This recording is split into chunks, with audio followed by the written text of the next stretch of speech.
ഒൻപതാം ക്ലാസ്സിലെ മറ്റൊരു വീഡിയോയിലേക്ക് ഏവർക്കും സ്വാഗതം. ചട്ട്പട്ട് ഔർ നട്ട്ഖട്ട് എന്ന കഥയിൽ നിന്നും നമ്മൾ കഴിഞ്ഞ വീഡിയോയിലൂടെ പട്കഥ, റബട്ട്, അഭിനന്ദന് പത്ര ഇവയൊക്കെ പരിചയപ്പെട്ടുവല്ലോ. ഇന്ന് നമ്മൾ മറ്റൊരു ക്വസ്റ്റ്യനാണ് പരിചയപ്പെടുന്നത്. ചരിത്ര ചിത്രൻ, ക്യാരക്ടർ സ്കെച്ച്. ആരുടെയൊക്കെ ക്യാരക്ടർ സ്കെച്ച് ചോദിക്കാമെന്ന് ചോദിച്ചാൽ നട്ട്ഖട്ടിൻ്റെയും ചട്ട്പട്ടിൻ്റെയും ചോദിക്കാം.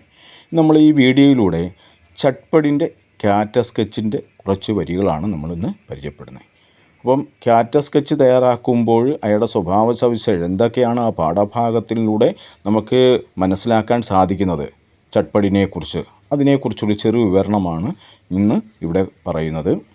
അപ്പോൾ പ്രഭാത് കി ഏക് ചോട്ടി കഹാനി ഹേ ചട്ട്പട്ട് ഔർ നട്ട്ഖട്ട്. പ്രഭാതിൻ്റെ ഒരു ചെറു കഥയാണ് ചട്ട്പട്ട് ഔർ നട്ട്ഖട്ട് എന്ന് പറയുന്നത്.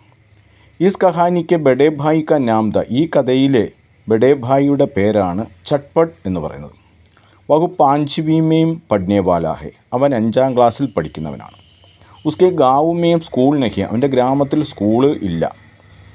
ഉസ്സെ അതുകൊണ്ട് വഹു ദൂസരെ ഗാവുമേം പഠിത്തത. അവൻ ദൂര സ്ഥലത്താണ് പഠിക്കുന്നത്. ചോട്ടെ ഭായിക്ക് പ്രതി ഉൻക നിഹരാനി. നിഹരാനി എന്ന് വെച്ചാൽ മേൽനോട്ടം. ആ മേൽനോട്ടത്തിൻ്റെ ദായിത്വം എന്ന് വെച്ചാൽ ഉത്തരവാദിത്വം. ചോട്ടാ ഭായിയെ നോക്കേണ്ടതിൻ്റെ ഉത്തരവാദിത്വം ഉസ്പർ അവനിൽ നിർഭർത അടങ്ങിയിരുന്നു. അവനായിരുന്നു ഇളയ സഹോദരനെ നോക്കേണ്ടിയിരുന്നത്.